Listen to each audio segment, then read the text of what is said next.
6 langkah cuci tangan. Basahi kedua tangan terlebih dahulu dan gunakan sabun secukupnya. Ratakan sabun dengan menggosok kedua telapak tangan. Gosok kedua punggung tangan secara bergantian. Gosok sela-sela jari tangan. Gosok bagian dalam jari dengan posisi jari tangan saling mengunci. Gosok dan putar ibu jari bergantian. Gosok memutar ujung jari tangan secara bergantian. Bilas dengan air mengalir. Keringkan dengan tisu atau handuk. Kemudian, matikan keran dengan tisu atau handuk yang sudah digunakan. Lakukan langkah-langkah mencuci tangan selama 40-60 detik jika menggunakan air dan 20 hingga 30 detik jika menggunakan hand sanitizer. Ini kata dokter tentang cara mencuci tangan. Hai, kembali lagi. Yang kedua yaitu memakai apa? Yuk, memakai masker. Pada awal pandemi virus corona tahun lalu, Organisasi Kesehatan Dunia atau WHO mengatakan bahwa penggunaan masker hanya direkomendasikan untuk orang sakit, bukan orang sehat. Namun, virus corona jenis SARS-CoV-2 yang merajalela hingga saat ini membuat protokol kesehatan bisa berubah-ubah seiring bergulirnya waktu. Oke, karena saya sendirian di kamar, jadi saya akan melepaskan masker ini. Beberapa waktu selang kebijakan WHO di atas, WHO artinya akhirnya mengeluarkan himbauan agar semua orang, baik yang sehat atau sakit, agar selalu menggunakan masker saat beraktivitas di luar rumah. Kebijakan WHO ini juga sempat ditegaskan oleh Presiden Joko Widodo. Protokol kesehatan virus corona terkait masker pun semakin digalakkan di beberapa negara. Contohnya di Amerika Serikat, Centers for Disease Control and Prevention atau CDC memperbarui pedoman terkait penggunaan masker. CDC menghimbau masyarakat Amerika Serikat harus memakai masker meski berada di dalam rumah pada kondisi tertentu. Menurut CDC, penggunaan masker di dalam rumah perlu dilakukan ketika terdapat anggota keluarga yang terinfeksi COVID-19, terdapat anggota keluarga yang berpotensi terkena COVID-19 karena aktivitas di luar rumah, merasa terjangkit atau mengalami gejala COVID-19, ruangan sempit, tidak bisa menjaga jarak minimal 2 meter. Dan yang ketiga yaitu menjaga jarak. Protokol kesehatan lainnya yang perlu dipatuhi adalah menjaga jarak. Protokol kesehatan ini dimuat dalam keputusan Menteri Kesehatan Republik Indonesia dalam protokol kesehatan bagi masyarakat di tempat dan fasilitas umum dalam rangka pencegahan dan pengendalian COVID-19. Di sana disebutkan menjaga jarak minimal 1 meter dengan orang lain untuk menghindari terkena droplets dari orang yang bicara, batuk, atau bersin, serta menghindari kerumunan, keramaian, dan berdesakan. Bila tidak menginginkan melakukan jaga jarak, maka dapat dilakukan berbagai rekayasa administrasi dan teknis lainnya.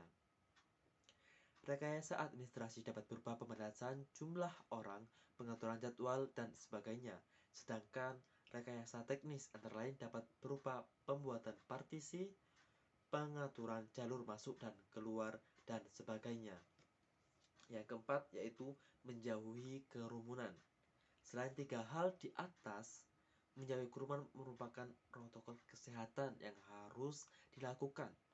Menurut Kementerian Kesehatan Republik Indonesia, masyarakat diminta untuk menjauhi kerumunan saat berada di luar rumah. Ingat, semakin banyak dan sering kamu bertemu orang, maka kemungkinan terinfeksi virus corona pun semakin tinggi. Oleh sebab itu, hindari kerumunan, terutama bila sedang sakit atau berusia di atas 60 tahun atau lansia. Menurut riset, lansia dan pengidap penyakit kronis memiliki resiko yang lebih tinggi terserang virus corona. Dan Dan yang terakhir yaitu yang kelima, mengurangi mobilitas. Virus penyebab corona bisa berada di mana saja. Jadi, semakin banyak dirimu menghabiskan waktu di luar rumah, maka semakin tinggi pula terpapar virus jahat ini. Oleh karena itu, bila tidak ada keperluan yang mendesak, tetaplah berada di rumah. Menurut Kemenkes, meski sehat dan tidak ada gejala penyakit, belum tentu dirimu pulang ke rumah dengan keadaan yang masih sama. Pasalnya, virus corona dapat menyebar dan menginfeksi seorang dengan cepat. Yuk terapkan protokol kesehatan 5M untuk mencegah penularan dan penyebaran virus corona di Indonesia. Selain itu, jangan lupa untuk selalu meningkatkan sistem kekebalan tubuh agar terhindar dari infeksi COVID-19. Jika kamu atau anggota keluarga memiliki gejala virus corona, silahkan untuk menghubungi dokter setempat atau fasilitas kesehatan setempat. Halo, kali ini saya akan membahas tentang vaksinasi. Apa sih vaksinasi itu? Vaksinasi adalah proses di dalam tubuh di mana seseorang menjadi kebal atau terlindungi dari suatu penyakit sehingga apabila suatu saat terpajan dengan penyakit tersebut, maka tidak akan sakit atau hanya mengalami sakit ringan, biasanya dengan pemberian vaksin. Apa itu vaksin? Vaksin adalah produk biologi yang berisi antigen berupa mikroorganisme atau bagiannya atau zat yang dihasilkannya yang telah diolah sedemikian rupa sehingga aman, yang apabila diberikan kepada seseorang akan menimbulkan kekebalan tubuh spesifik secara aktif terhadap penyakit tertentu. Apakah vaksin itu obat? Vaksin bukanlah obat. Vaksin mendorong pembentukan kekebalan spesifik tubuh agar terhindar dari tertular ataupun kemungkinan sakit berat. Selama belum ada obat yang definitif untuk COVID-19, maka vaksin COVID-19 yang aman dan efektif serta perilaku 5M yang tadi saya sebutkan di sebelumnya. Untuk upaya perlindungan yang bisa kita lakukan agar terhindar dari penyakit COVID-19 ini. Bagaimana vaksin bisa bekerja dalam tubuh untuk melindungi kita? Yang pertama, vaksin adalah produk biologi yang diberikan kepada seseorang untuk melindunginya dari penyakit yang melemahkan, bahkan mengancam jiwa. Yang kedua, vaksin akan merangsang pembentukan kekebalan terhadap penyakit tertentu pada tubuh seseorang. Dan yang ketiga, tubuh akan mengingat virus atau bakteri pembawa penyakit, mengenali dan tahu cara melawannya.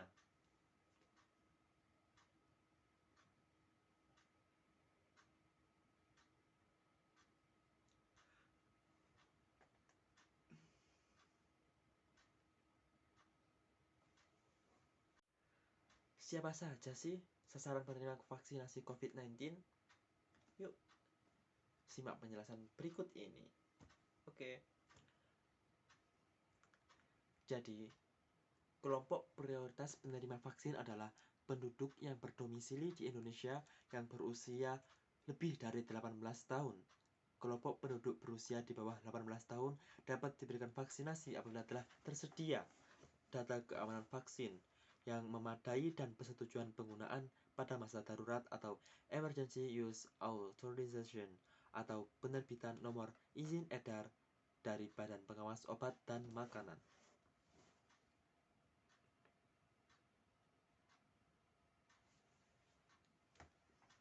Siapa saja yang termasuk tenaga kesehatan yang menjadi prioritas utama vaksinasi? Sumber daya manusia kesehatan yang mendapatkan vaksinasi. Yang pertama yaitu dokter dan perawat serta bidan ataupun tenaga kesehatan lainnya seperti farmasi, gizi, kesehatan masyarakat, dan sebagainya. Asisten tenaga kesehatan, tenaga penunjang, koasisten, SDMK, TNI atau Polri.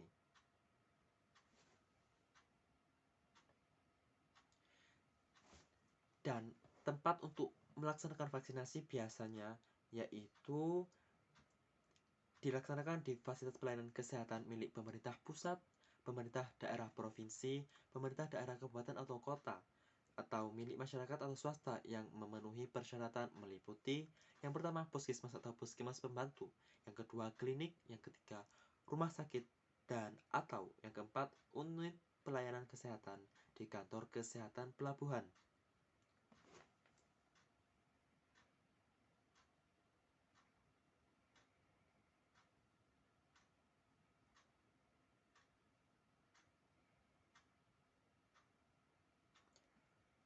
Apakah vaksinasi COVID-19 ini wajib?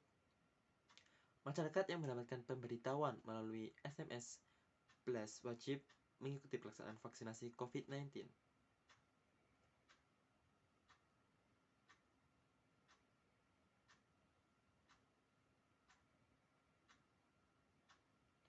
Manfaat dari COVID-19. Sebagaimana manfaat dari vaksin lainnya, vaksin COVID-19 bermanfaat untuk memberi perlindungan tubuh agar tidak jatuh sakit akibat COVID-19 dengan cara menimbulkan atau menstimulasi kekebalan spesifik dalam tubuh dengan pemberian vaksin. Apakah vaksin COVID-19 itu dipastikan aman? Jawabannya, vaksin yang diproduksi massal sudah melewati proses yang panjang dan harus memenuhi syarat utama, yakni aman, ampuh, stabil, dan efisien dari segi bahaya. Aspek keamanan vaksin dipastikan melalui beberapa tahapan uji klinis yang benar dan menjunjung tinggi kaidah ilmu pengetahuan, sains, dan standar-standar kesehatan. Intinya, pemerintah tidak tergesa-gesa dalam pelaksanaan vaksinasi dan tetap mengedepankan aspek keamanan dan manfaat atau keampuhan vaksin. Intinya, pemerintah hanya menyediakan vaksin COVID-19 yang terbukti aman dan lolos uji klinis serta sudah mendapatkan emergency of use of authorization dari BPOM.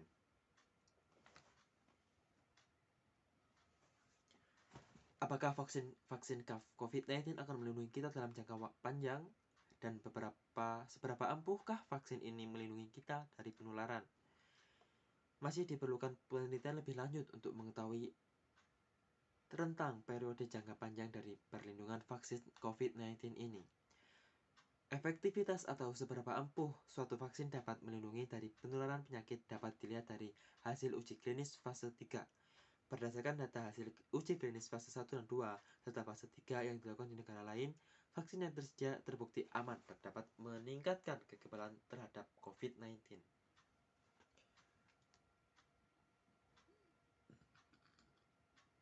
Apakah setelah divaksin kita pasti kebal terhadap COVID-19? Seperti yang telah dijelaskan sebelumnya, vaksin tidak 100% membuat kita kebal dari COVID-19, namun akan mengurangi dampak yang ditimbulkan jika kita tertular COVID-19. Untuk itu, meskipun sudah divaksin, kami jangan lupa kepada masyarakat untuk tetap melakukan 5M, yaitu mencuci masker, mencuci tangan, menggunakan masker, menjaga jarak, menghindari kerumunan, dan